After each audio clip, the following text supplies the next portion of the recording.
Former Prime Minister Tony Abbott has taken another swipe at Malcolm Turnbull, saying he would not have delayed Parliament sitting if he was leading the country. "You might not always want to go back to Parliament, but you always have to go back to Parliament because that's your job," Mr. Abbott told Sky News. He believes there are a number of issues Parliament must grapple with and toxic egos on both sides of politics are to blame for the ongoing turmoil. "Perhaps on both sides of Parliament, it's been the era of toxic egos, and I think this has been part of our problem. Too many people have put themselves first and not their country," he said.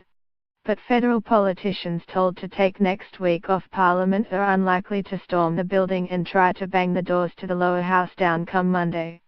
Labour and 4 crossbench MPs have written to the Prime Minister asking that the House of Representatives convene as originally planned, after the sitting week was scrapped.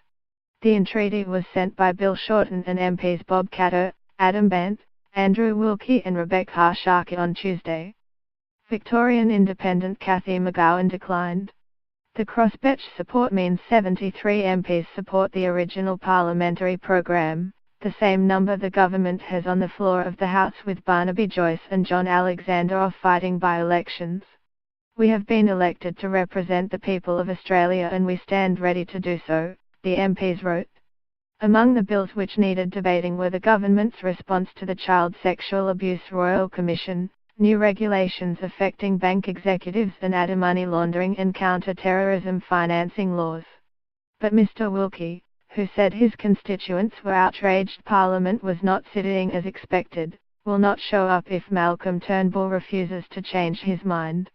"If Parliament does not sit next week, then there's no point in people like me going to Canberra at considerable expense to the taxpayer just so we can stand around saying, well, we're here ready for work," Mr. Wilkie told ABC Radio. "The point is though that Parliament should sit and we should all go to Parliament, we should all participate, and we should deal with all work that needs to be done."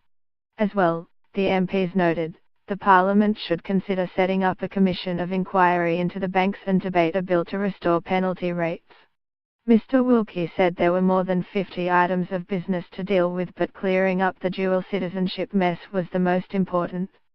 Opposition leader Bill Shorten said it was a joke the Prime Minister had delayed Parliament because he was scared of a royal commission into banks. The lower house is now scheduled to sit from December the 4th after the Senate, which is still sitting next week, passes same-sex marriage laws. Mr. Turnbull looks highly unlikely to shift his position. Bill Shorten is more interested in playing games than for the Parliament to do its work, the Prime Minister said on Tuesday. Shadow Cabinet will meet in Canberra on Monday and it's possible the caucus will also convene. Copyright 9 Digital Proprietary Limited 2017.